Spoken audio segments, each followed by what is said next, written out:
Kia ora, and welcome to another episode of the podcast. I'm sitting here with my friend, Dee Coulter. And we hope you enjoy this episode. You're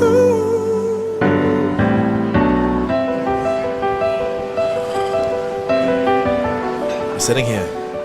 And I didn't actually realise you were going to use your full name. Yeah, neither did I, and then it came out. Yeah, because I've just known you as Dee this whole time.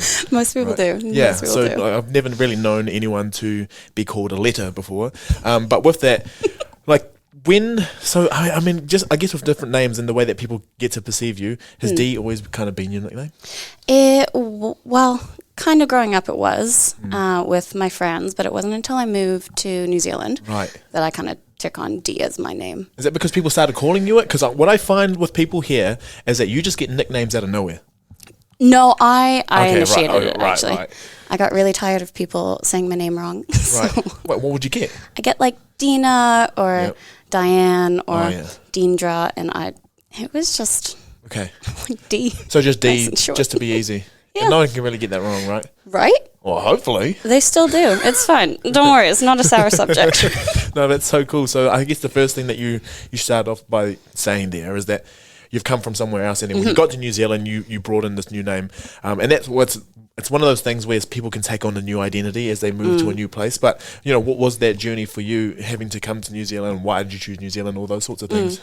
Yeah, so my family's originally from New Zealand. My parents grew up here. Grandparents and everything are from here, Christchurch specifically. Right. And then my parents moved to Canada for work with my dad. Right.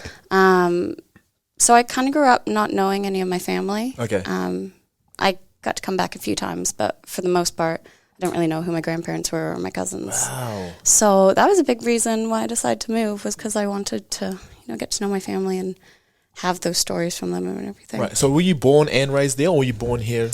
I was born and raised there. Wow. And then my sister, she's 4 years older. She was born in America. Okay. And then grew up in Canada with us. So how old would you have been when you moved to New Zealand? 19. Right, so that's 19 full years of... So you are, Canadian? I'm Canadian. Right. I'm a Canadian Kiwi is what I call myself. Oh, yeah, that's fair. Yeah, that's fair. Thank you. And then, because what I've heard... So Canada's been one of the places that I've always wanted to go to, just because of their relationships with, First Nations people and a lot of the Indigenous work that I do here. I see a lot of the transfer between here and Canada, and I've had friends who go back and forth. But for you...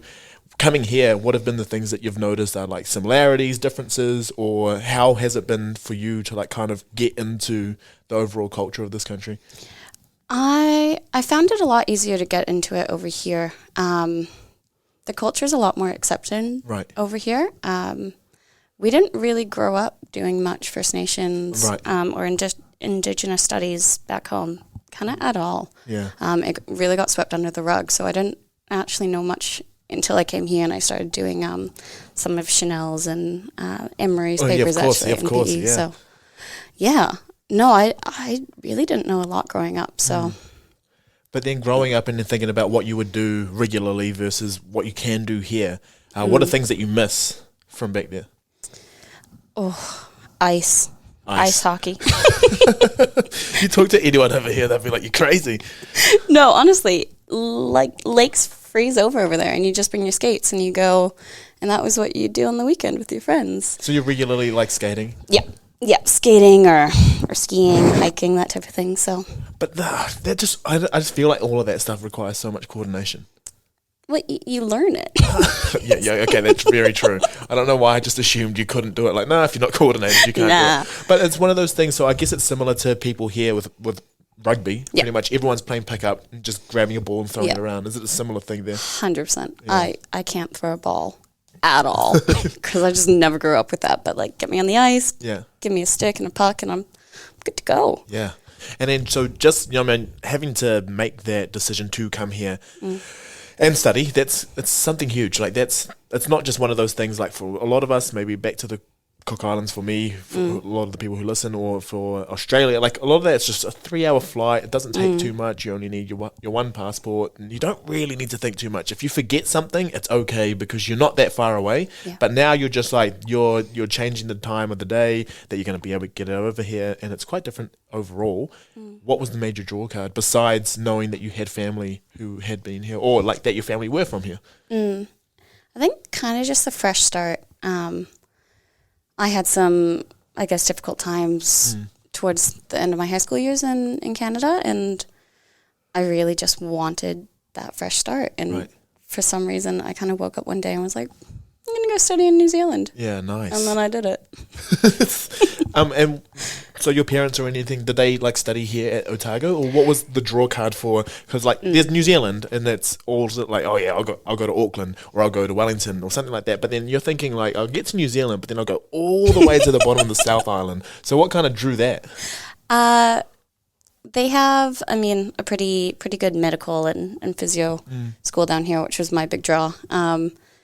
And it was close enough to Christchurch, where all my family is, that if I needed them or if I wanted, that piece of home, I could go see them, and it was just a drive away. But it wasn't so close that I always had to be there. Of course, yeah. You get that little bit of freedom, to like actually get to know what you kind of like. Yeah. And that sort of thing. Yeah. So, all right. So you come here. Yeah. You start your study. Yeah. And then do you have, before the first day that you get here, do you have an idea of where you think your study's going to take you? So what did you end up doing? What did you think you were going to do? And then we'll go through that. Yeah. So always knew I wanted to do something in healthcare. Yeah. So I started off health sci. Didn't do well. Had to drop out.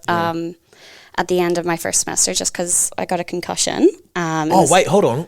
Before we carry on. Okay, so first year, I thought you meant like, because health sci, a lot of the people who come on here, or actually it's a familiar story for a lot of people. A lot of people want to be a health professional. They get into the health sci year, it's full on. Yeah, horrible. And then they're just like, wow, I can't do this. But you had a concussion? Yeah. How did you get your concussion? Am I allowed to ask? You absolutely are. It was actually from my ex-boyfriend. Wait a second, hold on. Do we have to stop the podcast? Is this okay? That's fine. All right. Yeah, we're good. So your ex-boyfriend gave you a concussion? Yeah. Right. Yeah, I'm pretty open about it now. Okay. Recently started the whole police process and stuff. Right. So, yeah. Okay, so you had that in your first year of dealing with all of that. Wow. Okay. Cool. So that on there. I mean, did your first year you're getting used to a new country, a new city, a new type of study, because you just went from high school into tertiary education, and now you're having to deal with this. So, okay, that's a full-on first year. It was quite a bit. Now we're thinking like where you are now. It's good. I'm glad that we're on the other side of it all. Yeah. But like in that, when you get to your first lot of, say your first week, and that's beyond O week. I'm talking when your first week in the books. Yeah. Did you think this is something that you could probably continue with, or was your first thoughts like, maybe this is the wrong idea? No, I actually really enjoyed it. I enjoyed the people I was getting to know. I enjoyed being back in a study because I had taken a gap year. And I liked a lot of the courses I was doing. Yeah. It was also that freedom that I was pretty excited about, going drinking and all that kind of first year uni stuff that I guess I got caught up in a wee bit. Right. And then after that, when did you decide, like, okay, I should probably, if I'm going to stay here, this is what I'm going to do, and then this is my plan from there? What was the question? So like from the first time, so you get through that first year, it's not really for you. Oh, yeah. But then you're like, okay, but this is still what I want to do. And this is the path I'm going to take. Yeah. So after that first year, I stayed in New Zealand. And then I decided, when I was starting second semester, I decided I was actually going to do the PE route. Right. Exercise and sports science. So I went to start that before the concussion. And then kind of that next year is when I started that route. And I did the 4-year program and then got into physio. Cool. And then just during your PE stint, when was the kind of idea that you wanted to be a physio as opposed to like going on to something else within PE? Because like, I mean, PE is one of those things I still say, I say it nearly every week on here, that people just think you're going to be a PT or a teacher. But there are so many different things that you can be. I'm testament to that. Like I came through the PE school, love the PE school. But why, like, was it pretty early on in your degree that you're like, I need to do physio, or was there something that kind of spurred that? Yeah, I think I was very interested in either doing physio or kind of sports medicine side of things. I think I just always grew up knowing, like, I've loved sports forever. Yeah. And I knew I wanted to do something within sports and being able to integrate kind of body, mind, and health kind of all together. Yeah. and then I just kind of kept rolling with it. Yeah, and then, so getting into physio, how long have you been studying now? So you got one more year next year. Yeah. But then how long have you been studying from then up until now? This is my 7th year. Your 7th year, right? Yeah, cool. yeah. So you're becoming a veteran. You're like me. Oh yeah, we're old. I'm 9 years in the game, and like Dunedin's one of those weird places. I keep saying this, where it's like it's kind of like a cycle. I don't know if you feel that about it. Like, what are your vibes about Dunedin? So, like, if you think about your fresh first year here then versus your years now, how are you feeling, and how's that transition been? I think kind of since I finished the first degree, I really tried to get out of the, I guess, studentville. Yeah. And kind of more focused a bit more on like getting out to the beach and doing stuff outside of the city as much. Yeah. Just because I think the student area can get so caught up in drinking and partying, and you kind of lose yourself, I guess, in a way. So yeah, I guess just kind of trying to focus on me again and the things I enjoyed and getting outside and stuff. Was there anything that made you kind of notice that? Because I know some people still live in it and they actually don't know it's an issue. And then it's like when you get that sudden jolt of realization, that's when you're like, damn, I do need to make a difference. Or did you just be like, oh, I'm coming of age? I used to try and go home kind of every Christmas before COVID. Thank you. And I think it was one of the last times when I was home and I was getting to be outside and do all my fitness and do yoga and dance and everything. And then I realized I was so much more myself, and I kind of saw my, I guess, kind of personality and bubbly side coming out again. And that's when I was like, oh, this hasn't been healthy. Yeah. And it's just I'm thinking about it now because it would have been different for you, because most of the people who knew you and knew how you were as an actual person, that's still in Canada. So no one here, everyone who meets you for the first time, they're like, this is just how you are. Yeah. But no one actually knows that you're actually going through a change, or like you're not being yourself, because we're just like, we've only known you for these 4 or 5 years. So that's an interesting thing. Like going home, I always say it grounds everyone. If it's your true home, if that's what you can like properly call home, that's the biggest grounding. Yeah, no, that's awesome. So, I mean, how would you describe yourself? You said bubbly before. You said energetic. I think I'm bubbly. Yeah. I have some energy. Yeah. Ooh. I personally think I'm funny, but I'm usually the only one laughing at my jokes. But like, even the ability to try crack a joke. Like sometimes when you're just not you and not feeling it, you're just like, ugh, like real stay away. Yeah, and I kind of throughout the whole PE degree, I was really quite quiet, and I didn't really put myself out there. Yeah. Which for me is actually quite odd. Oh. Yeah, so now I'm more than happy to go start a conversation with someone on the street, or just be a bit more outgoing and friendly. And right, you and I do not have that in No, common. we I don't. cannot talk to anyone. You honestly, there are some people who could like talk to an empty chair and they'll just be like, they'll make the chair talk somehow. That's just how good they are at conversation. But I do feel that with you, like I feel like you do have that, and I didn't know you before. I've actually barely known you anyway. That's true. But like it does feel like you are, I don't know, finding yourself, and you're on a journey right now, and I love hearing you talk about it. And I love that you've dedicated a page to it, so you can plug that here if you want to. You don't have to plug it if you want to keep it to yourself. But that's, I think, what you've named it in terms of, thinking holistically about health. That's where I want to take it now, and where it might come into some of your practice. But why do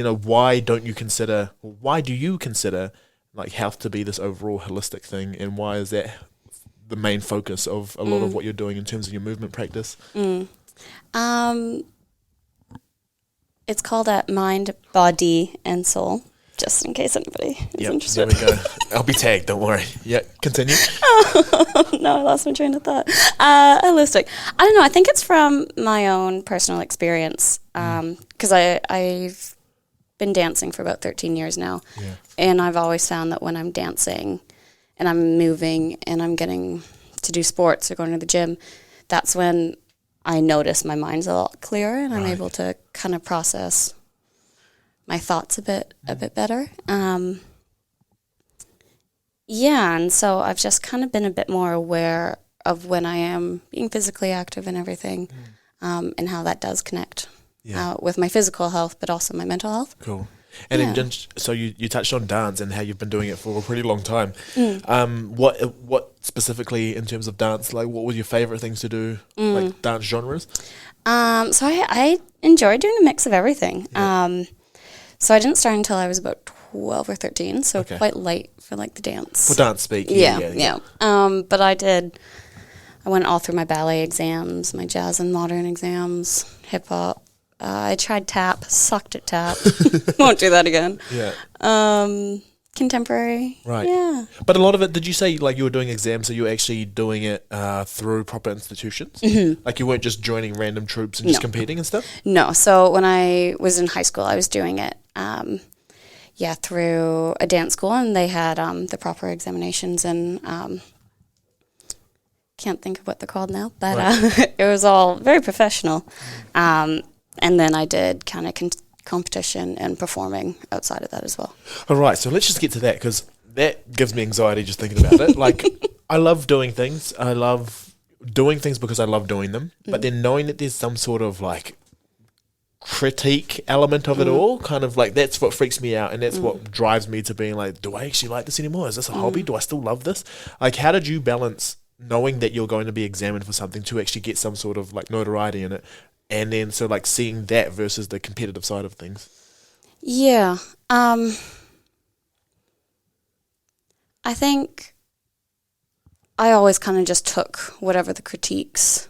I always knew that they were trying to better me as a dancer and a performer whenever they were critiquing me. So I just tried my best to not take it personally and just grow from it, basically. Right.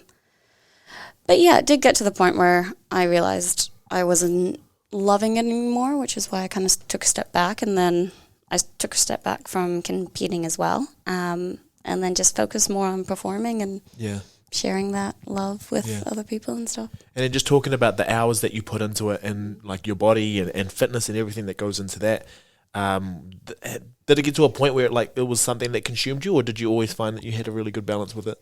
No, it definitely consumed me. Right. Because there was a while during my high school years where I was a competitive.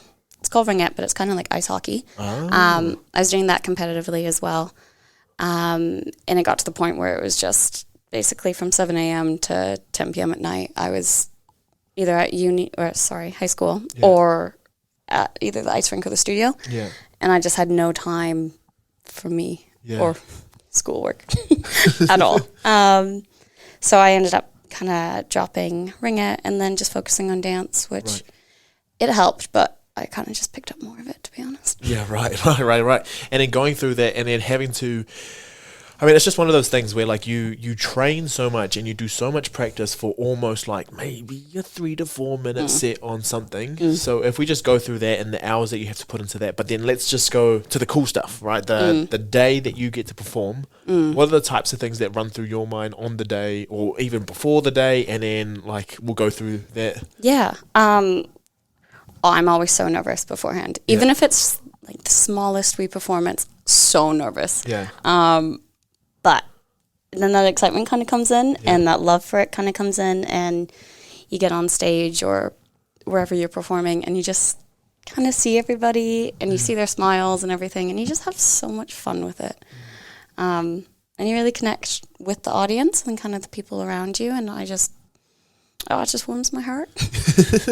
But then knowing you're about to go out there and like, what are the types of things that run through your mind besides, like you can get excited about different things, but like sometimes you can also kind of, it's the same feeling of buzz, but instead of being excited, you're actually nervous, or like you've got so many butterflies and like you feel like you're going to puke. It's like this, you're on this seesaw between like, oh yes, yeah, to like, like I feel, you know? Oh, yeah. So like, what are the types of things that run through your mind, and what are the things that you do to like simmer it down? Yeah, so I used to get it really badly before I went out, and I think that was more when I was doing it more competitively rather than for the love of it. Yeah. And I would just run through the dance in my head over and over and over and over. But now I just focus on my breathing. I focus on having a good time, and I just don't think about the fact that it's a performance. It's more just an opportunity, I guess. Yeah. Which I really enjoy. Well, this is always, it's like literally the big dance. It's the one thing that everyone always talks about. It's like, you're not prepared, you're going to look silly on the stage. You're prepared, we're going to kill it. Oh, you got to bring this energy. Like, everything that you do is for this one part there. So, like, yeah, it sounds like you've got a pretty good thing, but sometimes if you talk like that the whole time, it's like, this is our one shot. By the time your one shot comes around, you're like, and you don't know actually how to do it. No, that's cool. Yeah. That is really cool. So, with that, did you have any like major injuries during your dance time? Yeah. So I broke my right ankle. Yeah. That wasn't through dance. That was. Oh, okay. Right. I'd like to say I was playing volleyball, but I was really running to get the ball. Okay. Just like snapped. But that's fine. So that put me off for a wee while. But I tried to keep dancing, and I did like point and stuff. My exam on it. It was not a smart choice. Don't recommend as a physio. Right. And then I also broke my back. And so I was trying to dance with that as well. You danced with a broken back?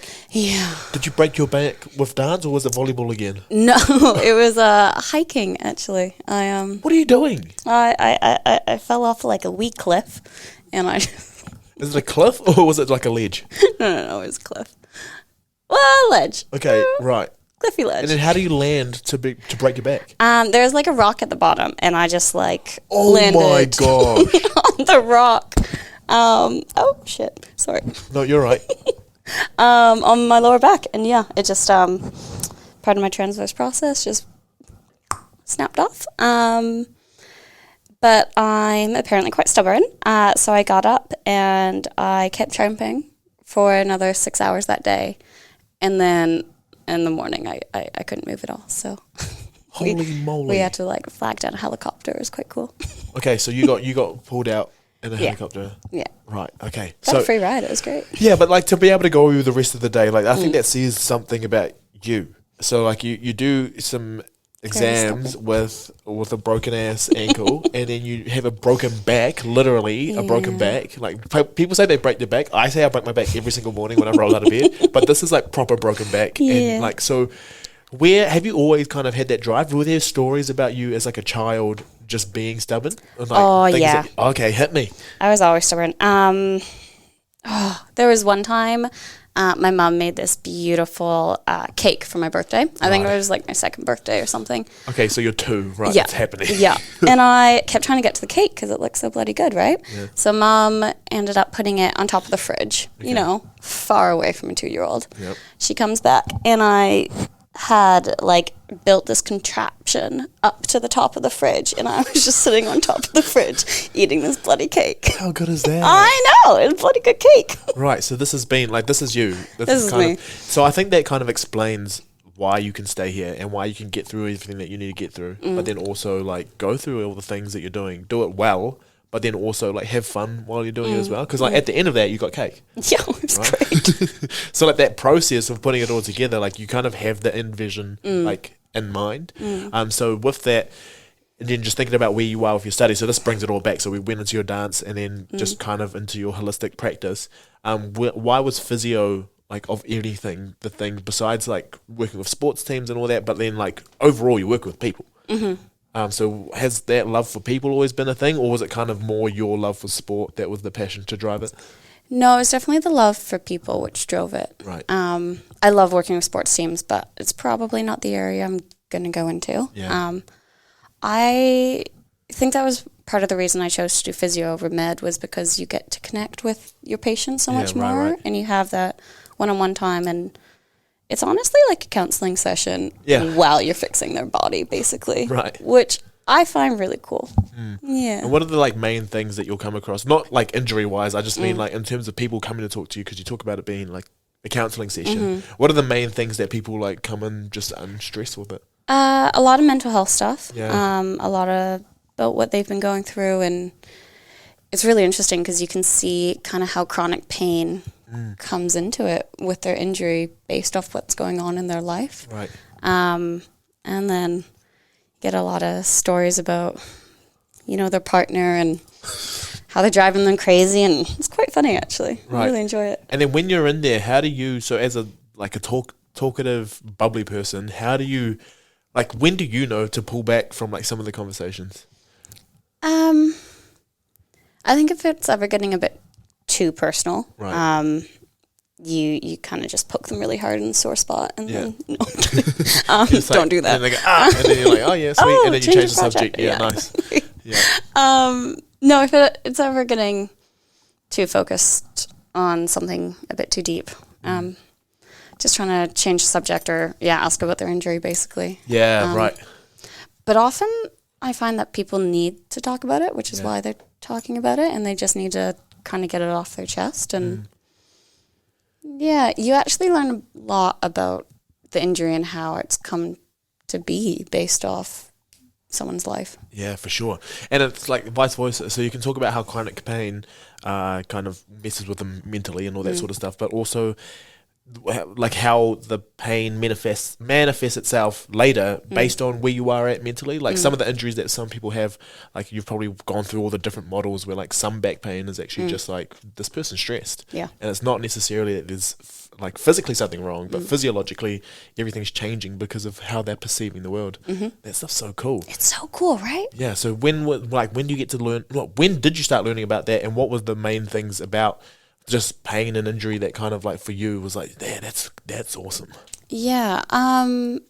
It was very much kind of this year, kind of the latter part of this year, in semester 2. And listening to lectures, I was able to relate a lot of kind of my foot injury and my back injury back to like when I'd feel that pain again was when I was going through difficult times in my life. Right. And so I was like, that connects. And so I guess I got really interested in it because it resonated so much with me. Yeah. And then in terms of like what you can deliver from like to people because of your own journey as well, like what are some things that you're finding are like the common threads coming through with some of your practice, but also some of the things that you're doing for yourself? Yeah. One thing that I guess I really struggled with was working through the pain. So, I mean, the last thing you necessarily want to do when you have a sore back is go and work out. But that's actually something that's going to help massively. So kind of working through it, being able to open up about what's going on in your life. And if you need to talk to someone, you talk to someone. Just kind of connecting everything in there. Yeah. So just like really taking care of it as much as you can. Beyond, like, it's almost you're doing the things that don't... you're doing the things that don't seem like the right things for you to be doing, but once you do them properly and actually be seen by a physio, then it's probably the best way to start as well. And so for most of the people who are going to be listening, they're either sitting at their desk or they're sitting driving or they're sitting. They barely work out as well. Like, and we're talking about the types of things that you're starting to see, especially if you're working in like the corporate sector. You're working with similar people, and what are the types of injuries that they'll be getting, and what are some things that you would like be like, you could do this, or like just the complications from long periods of sitting. What are your thoughts around that? Yeah, I'm guilty for it too. I mean, we all are when we're studying, but just trying to break up your sitting as much as possible, getting up to go make a cup of tea even, or go for a wee walk around the block. Just making sure that you're not sitting for too long without being able to stretch your legs or do little ankle pumps or arm exercises, just something so your body's moving. I think it's probably the biggest thing you can do. And then just trying to make sure you are getting some physical activity in throughout your week as best as possible. Yeah, and I'll probably add to that, like recently, I train every day and it's like not even a problem. I don't even care. 1 hour, I can get it done. But recently, I've been doing the exact same training, but I've spent more time outside. And I'm so happy. It's so nice. Like, it's similar to what you were saying earlier on, where you're just like, I spent more time outdoors and I became myself again. I was like, nah, it's bullshit. And then I did it. And I was like, holy shit. This has been so cool. Yeah, it's like actually feeling like, I might be okay. Yeah. Through all of this. You just can breathe better when you're out there, you know? Yeah. And then with all of your study going on now, and then so you're back into the dance now. So you're back into dance down here. How's all that stuff going? It's good. It's really good. So currently on the Nuggets or Otago Dancers team. So we perform at all the MBL. MBO. Yeah, that's the one. MBA, that would be cool, wouldn't it? How cool would that be? Sick, one day. Wait, if that's the Nuggets, though, it'd be Denver. So, Otago, anyway. Yep.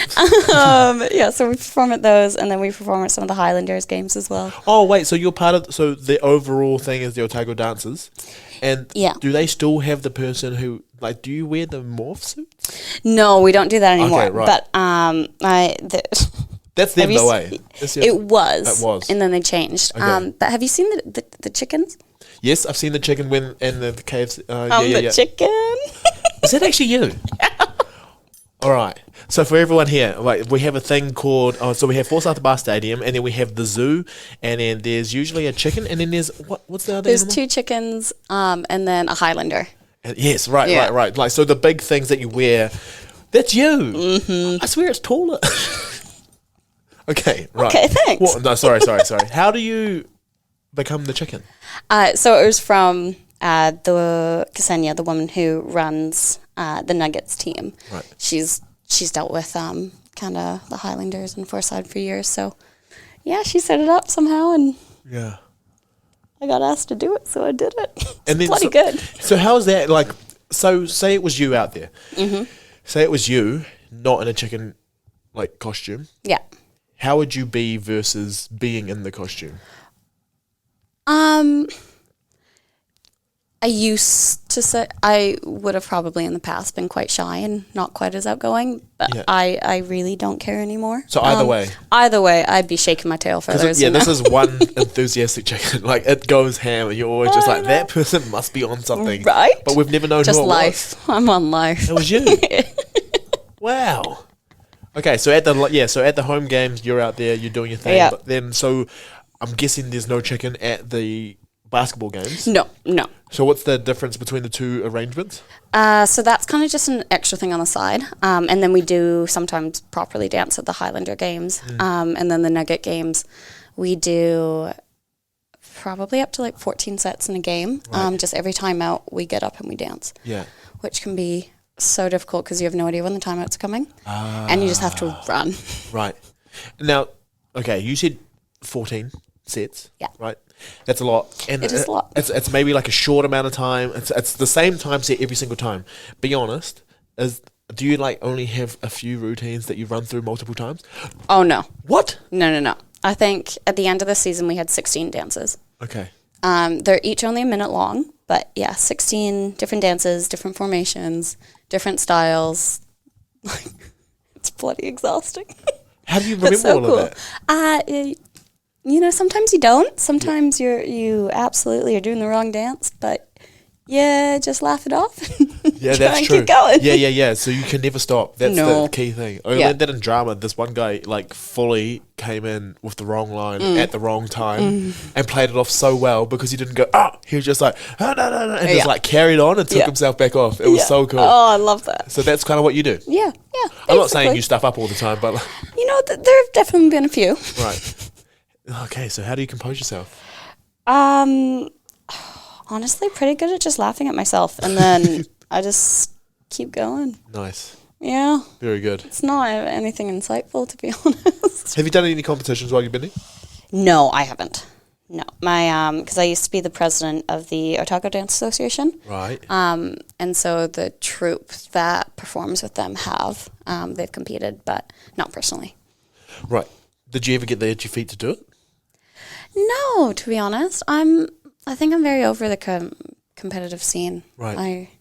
I enjoy just performing and having fun with people, and if I happen to get paid, I don't mind that either. Yeah, because dance is one of those things. Like, my sister's a dancer, and she's been dancing since forever and like traveled and all that sort of stuff. But it's one of those things that like it's a passion thing, as opposed to like, I mean, unless you make it, you absolutely make it. Periscope will take you somewhere or something like that. But other than that, it's like a lot of it you're doing for love. So yeah, I guess you're one of those people that love to do it. Yeah. And then, do you see yourself kind of continuing with the Otago dances? So I am next year. Already had our auditions for that, which is really cool. So it's going to be a new troupe. After that, I'm not sure. Totally depends on where I am and stuff. Right, but there is a possibility that you may not even be in this country. This is true. Right, tell us more. I'm trying to think about it, and I just can't think that far ahead at the moment. Okay. I'm just trying to live in the moment, I think. I know I want to go back to Canada for a little bit, right. Probably 6 months or so for sure, because I miss home. It's been so long. But other than that, I'm not sure. Yeah. Might just travel. We're going to get into the deep stuff now. Okay, let's go. All right, so you're talking about missing home. Yes. I think that's a really good catalyst to the rest of the conversation that could come. Go on. Now, missing home is a difficult thing, like for sure. And it's difficult for us in New Zealand, and we could literally just go to different places. But once they restrict it from us, that's harder because you're realizing, oh man, like I actually, this is within the country, but I can't even get into that without being guaranteed a spot out. But then you are having to travel and do all of that sort of stuff, and knowing that all your family are over there, or people that you want to see, your friends from since forever. How have you dealt with that, like mostly? To be honest, not well. Yeah, right. The past 2 years have been quite difficult. I FaceTime my family a lot, and I try and talk to them as much as possible. But no, it's been a really, really difficult time. Yeah, and I hate to put you there, but like I talked to you, when was it? It wasn't that long ago, but we were talking about lockdown. Mm-hmm. And lockdown was something you did by yourself. It was both of them. For both of them. Mm-hmm. So there was a 3-month one and then a 6-week one. Yep.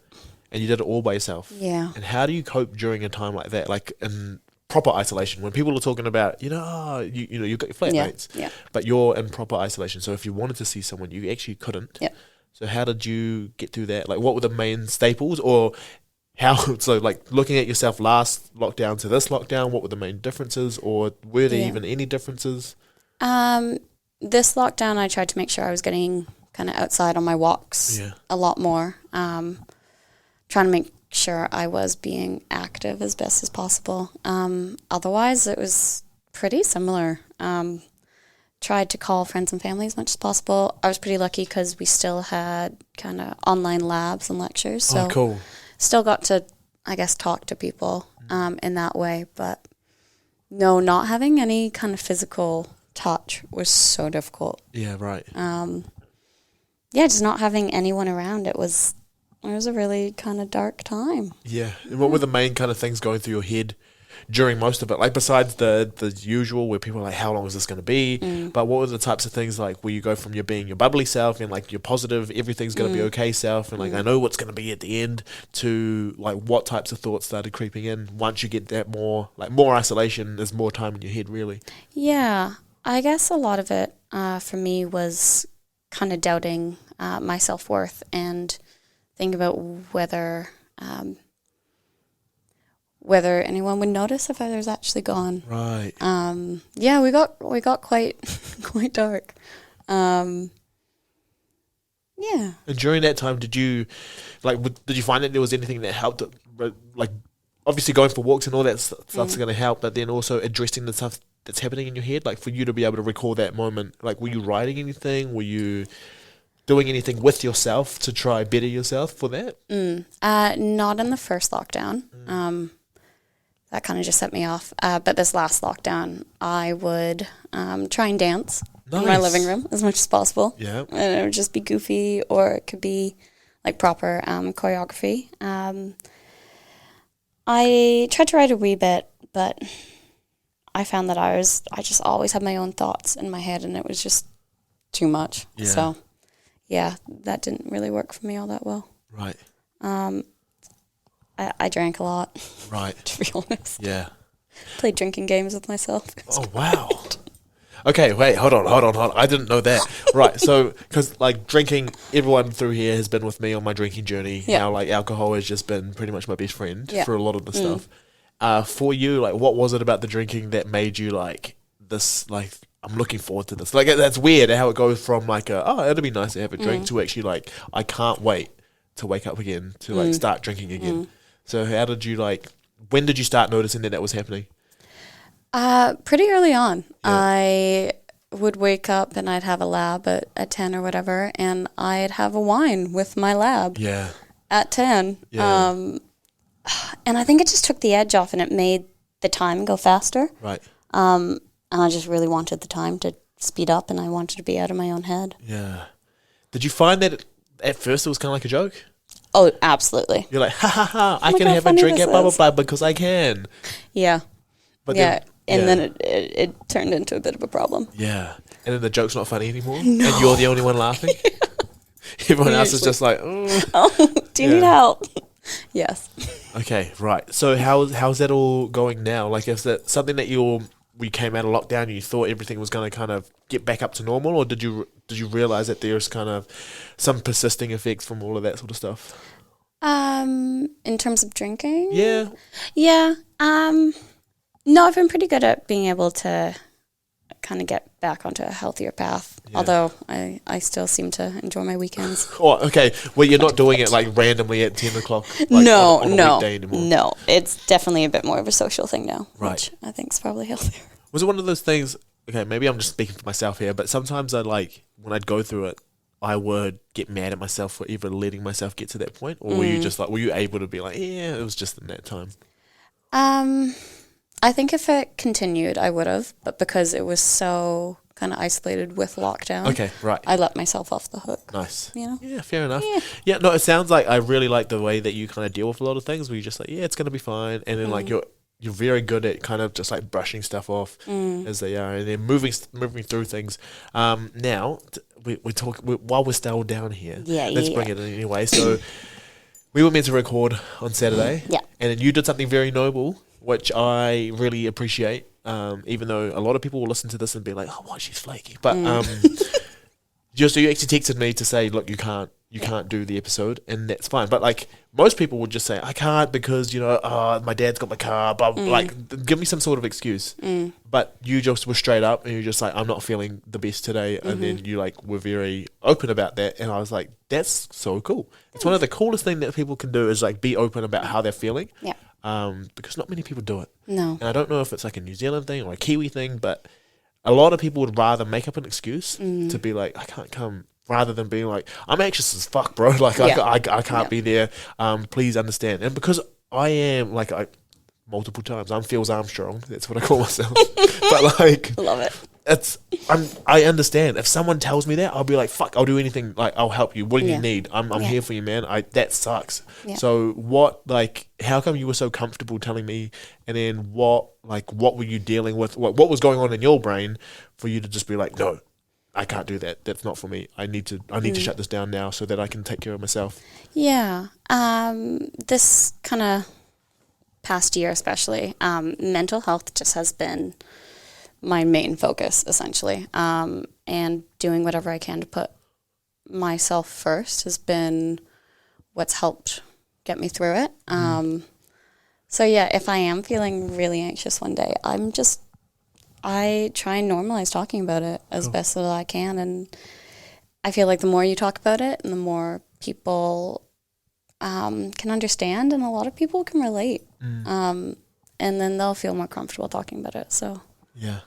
Do you find that people are quite receptive, like when you're open to them, or does it take a while?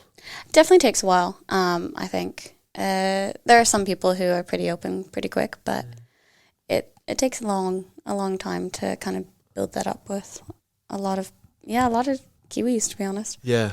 But have you kind of always been open? So like, what's the relationship with, because you talk to your parents a lot, which is like, some people are like that, but some people, they'll talk to their parents a lot, but they'll only talk about like surface level stuff. Where are you? Like, do you kind of have that deep connection with your parents where you can start opening up about that as well? Yeah, so I never really used to. I tried to kind of keep everybody out. I tried to just have this persona of who I was, and wouldn't really let anybody in on a personal level. And then it got to the point where it was just affecting my kind of physical health so much that I couldn't do it anymore. And yeah, so this past year is the year that I've really focused on letting people in and letting down those walls and being able to open up about kind of what I've been going through. Yeah.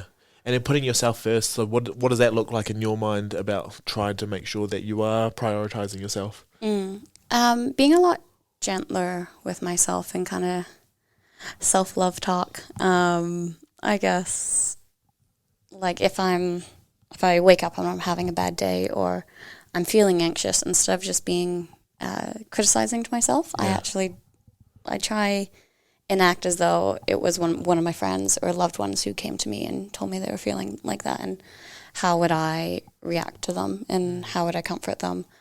And I try and just do that with myself now. Yeah. And you do that while being able to still like continue on with the rest of your life, so you don't have to like put too many things aside, so you want to still try to live as normal life as possible? Now I am. Earlier this year, I did have to take some time off uni because I was in such a kind of a deep and dark place. Right. I was probably off uni for about 5 to 6 weeks. And I couldn't do anything other than wake up each day and get through the day. Right. Yeah, so it definitely, I had to stop work as well. It was literally just trying to focus on that day, that hour, that minute. And then gradually started to add things back into my life, and I like to say now I'm a bit more balanced. Well, that's cool. I think, because the reset kind of helps us see what's necessary and what isn't necessary. Mm-hmm. And then you find that because you're a service type person, you'd easily just be like, oh, I can do that, until it gets to a point where you're just like, shit. Mm-hmm. And then like you just have to actually wipe everything and then start reinstalling the things that kind of make up who you are. And then the people as well. Yeah. Like there are absolutely. probably people you would have had to cut off in that time as well. And there was. And there was no guilt? Like once you got to a point of understanding, there was no guilt? Yeah, definitely after I got to that point. I felt guilty in the beginning, for sure. Every now and again I will creep back in. But now it's, if you don't have the right energy or kind of, I guess, outlooks as I do, then you could be a great person, but I just don't have time to invest in that anymore. Yeah, that's right. I'm going to put myself first. I was just watching, sorry, this is a really weird thought, but I was listening, but I was like watching you talk and then like listening, and I was like, you know what, you would have a really good voice for, have you ever used the Calm app? Yeah, I have. When you're talking, I was just like, am I doing a meditation right now? Sorry, I was focusing. Oh, thank you. But anyway, we was like, oh yeah, so just with the so we've gone to get coffee before so that we could discuss what we were going to talk about on here, and it was almost like impossible. It's not impossible. Sorry, you're not that hard. I'm sorry, but you're not that high maintenance or anything. But so like you have quite a few ailments in terms of like what can we eat? Because I tried to like go, hey, should we get lunch? And you're like, oh yeah, sweet. And then I just realized, wait, you can only eat like one leaf. So what actually can you eat? What is happening? So I'm celiac, so I can't have gluten. I have a dairy allergy, and then to top it off, I am vegan. Right. Okay. So 2 were non-negotiable. Yeah. And 1 was you decided to. Yeah. About 2 years ago. Right. Yeah. We're fully vegan. Yeah, I'm not super strict at all. Okay. Definitely had a really, really good chicken and bacon burger the other day. Oh, great. And it was so yummy. But yeah, I just try not to personally cook or buy meat because environmental reasons. Right, so it's an ethical thing. Yeah. And in terms of the other 2, so has that been something since you can remember? It's always been like that? Or is it something that you like went to go get a test because you're like, I'm always just bloated or I'm always this? Or yeah, no, I was 17 when we discovered it, and it's because got to the point where I actually couldn't keep any food down. I ended up in hospital for about 7 weeks because I was in heart failure. Cheeky little heart attack. Wait, what? Really? Yeah. Okay, hold on. Let me just rattle this list off. Broken ankle, broken back, celiac, in hospital for how many weeks? Yeah. Your brain is also, you had to take time off uni. Oh yeah. Girl, why could you be on the Calm app talking about all this sort of stuff? I don't know. I have seizures too. All right, let's throw that on here. Here, sprinkle some seizure on there. Sorry, I'm not making a joke of this. No, that's the only way you get through it. I'm very astounded right now. Okay, because we're sitting here, Thank you. like we're just like going through all this other stuff, and then like, oh yeah, last 10 minutes, here, take this. Okay, right. Yeah, there you go. Wait. So you're in hospital. Let's get back to that. So your heart starts doing backflips, and like not for the good reasons. Yeah, no. No. I basically I just couldn't absorb any nutrients in my body. So I had no potassium at all. And my heart was really, really just weak. stopped contracting. Yeah. And so, I think at night they said it got down to like 22 beats per. Oh my goodness. So they were a bit concerned for a while. Did you notice anything first? Like, did you notice you just rapidly dropping weight or anything, or like energy? Yeah, energy was down, weight was down. I just kind of thought it was stress, and it was my last year of high school, so I thought high school. Yeah, of course. But yeah, no, it just I never thought it was something so drastic as that. Right. So then you get out of hospital, and then they probably diagnose you at that point. And then how, like, from you finding out what it is to actually making those changes in your diet, like, what was the come up from that? Well, essentially, I had to kind of like clean slate. While I was in hospital, I was not really eating anything. Yeah, of course. I was basically a feeding tube. And then they just tried introducing things until they found out what actually worked for me. And then we just took that and rolled with it. And then we actually found out not long after that, my mom, my sister, my aunt, my cousin, and my grandma all also have gluten and dairy allergies. Where were their heart attacks? Right? Sorry. That's really... Right? Why did they have to come through you? I don't know. Wait, so how did they find out because they were interested and they're like, hey, this could be a genetic thing, or did something happen to each of them? No, I think it was because we started eating a bit more kind of like gluten-free and dairy-free at home. Just to accompany for you. Yeah. And my sister, she really struggled to lose weight. She put weight on really easily as a kid, and she was just always a bit bigger. And then as soon as she cut gluten and dairy out, she dropped so much. Right. And her acne cleared up, and it was just basically, it was what she was eating. And Holy moly. Yeah. She looks beautiful. Wow, so that's so interesting. Like, because a lot of people don't know what they're eating, like, is killing them. I mean, we can talk about the different things in terms of obesity and all that sort of stuff, and like that's kind of our job to deal with people like this. But then also, there's just like little things that we think are healthy for us, but like just doing this stuff and messing us up all the time until we get that, man. All right, so let's park that for a little bit because you're a nightmare to go get food with. But how about we'll find something.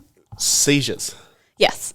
Is that because of any of this, or was this something completely different? No, so my seizures they're a form of PTSD, basically from traumatic events that happened with the ex-boyfriend and other events that happened in my first year.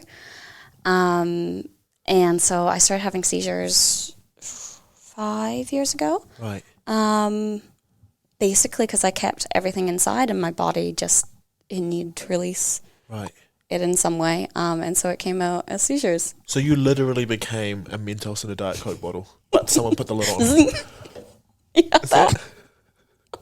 I'm sorry.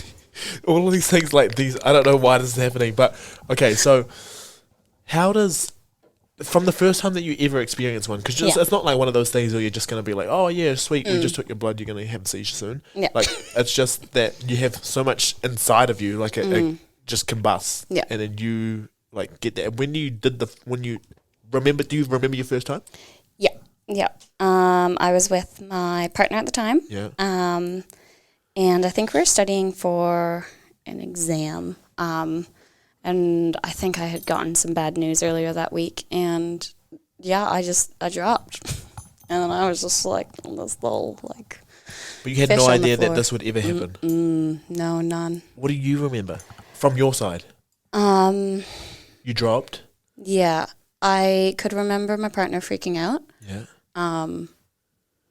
But that was about it. And then I woke up and I was really sore and tired. And that was about all I remembered at that time. Really? Yeah. And then when you did go find out about it, what did they tell you? So I had to go into hospital and we did like a epileptic test, and it came back negative. And then they essentially pinned it down to PTSD. Right. Yeah, and it got to the point where I was having up to like 5 or 6 seizures a day, and daily. Yeah, it was a long time. How long would one just on average last? Probably about 3 minutes. And then from you, like, did you have any triggers? Did you have anything that you knew was going to bring it on? It was basically just stress in the beginning. Yeah. And then when I started to kind of work through that stress a bit more, it would be kind of anxious situations or things that remind me of those traumatic events that were bringing it on. Yeah. And when you do drop, it's so much so fun. like, do you know it's about to happen, or does it just happen? I tend to get a headache now. Okay. I got to the point where I could actually tell when they were going to come, and I would lie myself down. But I haven't had one in several months now. So that's awesome. Yeah. So I'm hoping that that's a sign of like handling stress well. Yeah. I think it goes hand in hand with kind of my mental health this year. Really focusing on working on that, and because I've been able to explore these events and everything that's been going on over these past many years. I've just been able to actually work on them and diagnose them and digest them. Yeah. And it hasn't been easy, but I've been able to work through it so it doesn't come out physically anymore. For sure. And just like from my own selfish interests, when it does happen, like, can you feel anything? Can you hear anything? See any, like, what actually happens? Yeah, so I drop and I twitch. Right. My dad calls me a little twitch. It's great. Okay, right. I'm glad I'm not the only one making. I'm not making jokes. Yeah, continue. I can hear things. Not necessarily the words, but I can hear like a tone of voice. Right. So I always encourage kind of whoever I'm with or friends and family that know about it to be soothing and not freak out, because if they freak out, I can take that on, and it just makes the seizure longer. Yeah, if it's stress induced, you're just more stressed. Exactly. So it's just like, stay in there. Yeah, right. So is there anything that you can do for it besides handling the stress when it does happen to you?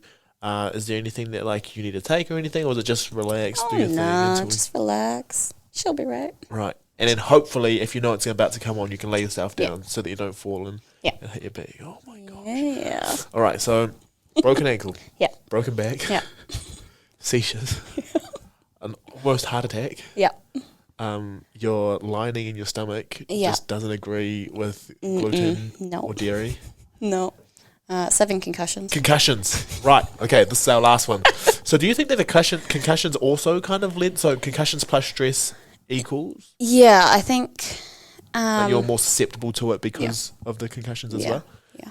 So in terms of like you playing sport or like anything like that, would you consider not doing anything contact-wise? I probably won't jump in on a ice hockey game anytime soon, but only because I know I'm really competitive and I won't go out there and I wouldn't take it easy. I just go and bang them into the boards, you know? Yeah, fair. Fair. And then, so when was your last big concussion? Was it that one that you were talking about in first year, or have you had one since? No.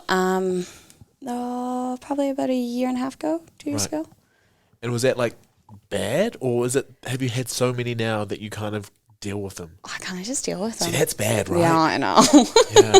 Yeah, the worst one was the one in first year. And then my first couple, which were from playing ice hockey. They were bad, but other than that, I just kind of shake them off, which was pretty bad. Yeah, I know. Head injury, it's so bad. Like, I have so many people telling me so many things about different head injury things, and I'm like, I'm all good now. Yeah. But, you never know. I might turn 35, and then I'm just like... They can be really long. Am I? Exactly. Yeah. And they can actually, they can play a big effect. So, go see a physio if you have a head injury. Very good. Very good. Cool. So that was a real... turn. That was a turn of tables that I was not expecting to take towards the end of it. But thank you for opening up about it. That's okay. I think it's really, really cool. And something that I ask everyone on this podcast towards the end is just one question: is what is something that you do every day or close to every day that makes you feel like you have accomplished something in the day? Oh, making my bed in the morning. Really? Yeah. You're one of those people too? I am one of those people. First thing I do. What is it about making the bed? I think it's something that you're going to enjoy when you get into bed at the end of the day, when it's clean. And it's something that's easy and doable, no matter what's happening in the day. Yeah. It's doable. You always find too that like if you make your bed, regardless of the situation of the rest of your room, it always looks quite a bit, right? Yeah. Because like for most of us, our bed takes up maybe like at least a third of the room. So like if that's clean, at least a third of your room is clean. Exactly. Yeah, I agree with that. Nice. And then so just with you making the bed, is there anything else that you kind of do? So like, do you have a morning routine, or is that part of your morning routine? That's part of my morning routine. After that, usually have a cup of coffee, and call my mum, FaceTime my mum. Wow. Yeah, because we're cute like that. So it's just connections, coffee, and make the bed. Yeah. It's so cool. Yeah. I'm really excited to just hear whatever else goes with this. And I think this was, wow, it's something that I couldn't plan for in terms of like what I thought I was going to get into in terms of what we're going to talk about today. But thank you so much for your time. That's okay. Thanks for having me. Yeah, thank you for not having a seizure on me. You're welcome. Thank you for your honesty. No, like, but truly now. Thank you for your honesty and everything and being able to open up. And I do hope that the rest of the journey for you like continues to show you more about yourself and you continue to document whatever you can, because I think a lot of people take a lot away. You're right. People do relate when you talk about this sort of stuff, so it's awesome. Thanks. Yeah, nice. Thank you so much. Thank you. Enjoy the rest of your summer or whatever it is that you yeah. do, and we'll hear from you shortly, hopefully. Sounds good. Alrighty, Thanks, thank dear. you.